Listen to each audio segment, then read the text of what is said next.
Iran Israel जंग।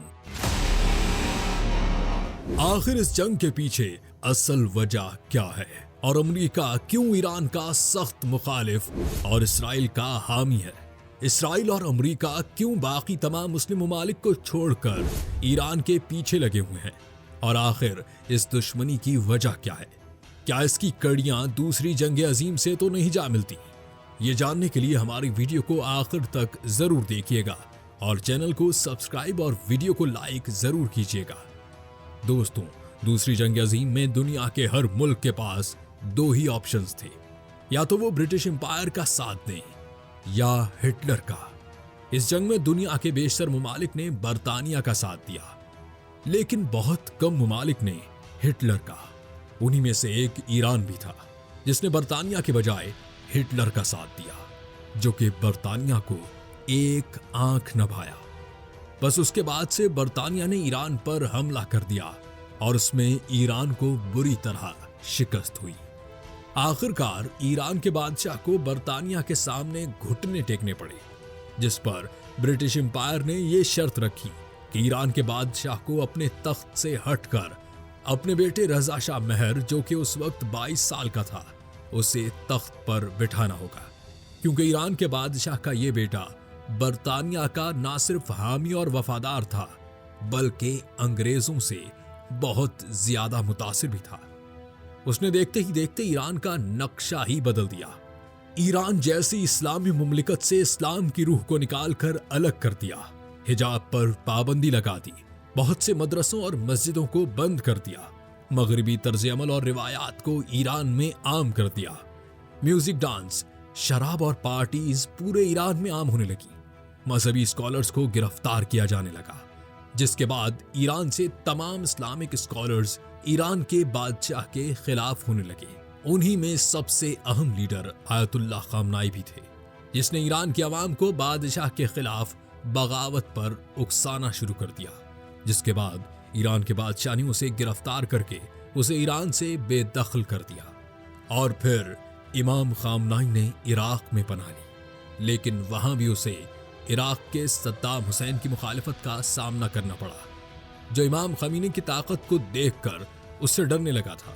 उधर इमाम खमीनी ने अपनी खुफिया तकारीर के जरिए ईरान की आवाम को उस बादशाह के खिलाफ इतना कर दिया था कि वो बादशाह के बजाय उन्हें अपना लीडर मानने लगे। ईरान के बादशाह को जब उसका अंदाजा हुआ तो उसने अमेरिका की जानिब मदद के लिए हाथ बढ़ाया, लेकिन अमेरिका, फ्रांस और दूसरी सुपर पावर्स भी तमाशा देख रही थी और वो खामनाई की ताकत को जान चुकी थी।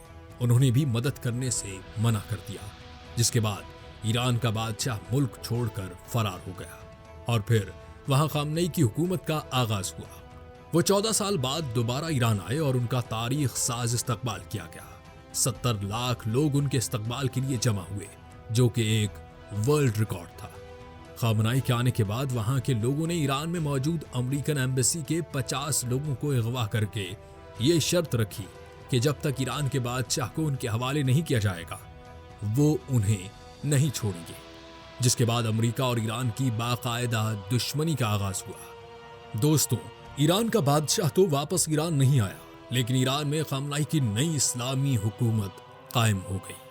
दूसरी जानिब ईरान और इराक के दरमियान भी जंग का आगाज हो गया, क्योंकि वहां की हुकूमत सद्दाम हुसैन ने संभाल ली और वो इमाम खामनाई का सख्त मुखालिफ था। उसकी मुखालिफत की एक वजह यह भी थी कि इमाम खामनाई अपनी तकारीर में बाकी तमाम मुस्लिम ममालिक के लीडर के खिलाफ बयानात देते थे और उनकी आवाम को उनके खिलाफ बगावत करने को उकसाते थे। बहरहाल 8 साल जंग जारी रहने के बाद जब ये खत्म हुई तो खामनाई भी इस दुनिया से रुखसत हो गए और उनका जनाजा दुनिया की तारीख का सबसे बड़ा जनाजा था, जिसमें तकरीबन 1 करोड़ लोगों ने शिरकत की और ये Guinness book of world record बन गया। उनके बाद उन्हीं के स्टूडेंट आयतुल्लाह अली खामनाई को उनकी जगह सुप्रीम लीडर बनाया गया, जो कि आज तक वहां के सुप्रीम लीडर हैं। लेकिन दूसरी जानिब अमेरिका और इसराइल की मुखालिफत ईरान के खिलाफ जारी थी, जिससे निपटने के लिए ईरान ने एटमी ताकत को हासिल करने का इरादा किया। लेकिन उस वक्त कोई भी मुल्क ईरान की मदद करने को तैयार नहीं था। उस वक्त पाकिस्तान भी एटमी धमाके करके दुनिया का पहला इस्लामी मुल्क बन गया, जिसके पास एटमी ताकत थी। کہا جاتا ہے پاکستان نے ایران کو ایٹمی پاور بننے میں مدد کی ہے۔ ایران نے خفیہ طور پر ایٹم بم بنانے کے تجربے شروع کر دیے، لیکن جیسے ہی امریکہ کو اس کی خبر ہوئی تو اس نے ایران پر مختلف پابندیاں لگا دی، جس کے بعد ایران کی اکنامی تیزی سے نیچے آنے لگی۔ دوسری جانب امریکہ نے عراق اور افغانستان پر مختلف الزامات لگا کر وہاں کی حکومتوں کو آسانی سے گرا دیا، اور اب اس کا اگلا شکار ایران تھا۔ لیکن ایران نے ہمیشہ امریکہ کی آنکھوں میں آنکھیں ڈال کر اس کا جواب دیا ہے، اور امریکہ کی کسی بھی دھمکی پر خاموش نہیں رہا، بلکہ منہ توڑ جواب دیا۔ اس لیے امریکہ کو یہ معلوم تھا کہ ایران پر ہاتھ ڈالنا اتنا آسان نہیں۔ ادھر امریکہ کی جانب سے ایران پر پابندیوں نے ایران کی اکنامی اور معیشت کو بہت نقصان پہنچایا۔ بھارت، چین اور روس کے علاوہ کوئی بھی ملک ایران کے ساتھ تجارت کے لیے تیار نہیں تھا۔ آخرکار ایران نے امریکی صدر باراک اوباما کی حکومت سے ایک نیوکلیئر ڈیل کی، جس میں ایران نے یہ آمادگی ظاہر کی کہ ایران ایٹم بم نہیں بنائے گا، جس کے بدلے میں ایران سے ساری پابندیاں ہٹا دی جائیں گی۔ لیکن یہ ڈیل امریکہ کے حالیہ صدر ٹرمپ کو پہلے دن سے ہی پسند نہیں آئی، اور وہ اس کی مخالفت میں بولتے رہے۔ امریکہ میں یہودیوں کے بہت بڑے نیٹ ورک کی وجہ سے ٹرمپ اس ڈیل کے خلاف تھے، اس لیے انہوں نے اپنے پہلے الیکشن جیتنے کے بعد ایران سے کیا ہوا یہ معاہدہ ختم کر دیا اور ایران پر پھر سے بھاری پابندیاں لگا دی۔ لیکن ایران بھی خاموش رہنے والا نہیں تھا۔ اس نے دوبارہ سے اپنا نیوکلیئر پروگرام شروع کر دیا، جو امریکہ کو کھٹکنے لگا۔ امریکہ نے اسے سبق سکھانے کے لیے ایران کے آرمی چیف قاسم سلیمانی کو ایک میزائل حملے سے اڑا دیا، جس نے ایران کے غم و غصے کو اور بڑھا دیا، جس کے بعد ایران کے نئے صدر ابراہیم رئیسی صدارت سنبھالتے ہیں۔ انہوں نے غزہ میں جاری جنگ میں مسلمانوں کا ساتھ دینا شروع کر دیا، اور ایران کے ایٹمی پروگرام میں بھی تیزی آ گئی۔ اور تو اور امریکہ کے خلاف ایران کا موقف اور سخت ہو گیا، جس کے بعد انہیں بھی ایک ہیلی کاپٹر حادثے میں شہید کر دیا گیا۔ لیکن پھر ایران نے امریکہ کی چالوں کو سمجھتے ہوئے ایک ایسا لیڈر چنا اور ایسی پالیسی اپنائی جس میں اس نے امریکہ کے ساتھ ڈیل کرنے کو ترجیح دی۔ دوسری جانب اسرائیل یہ کبھی نہیں چاہتا تھا کہ ایران پھر سے مضبوط ہو اور امریکہ کے ساتھ اس کے تعلقات بہتر ہوں، اس لیے اس نے ایران پر ایٹمی ہتھیاروں کے بنانے کے نہ صرف الزامات لگائے بلکہ امریکہ کو بھی ایران کے خلاف اکسانے کی کوشش کی۔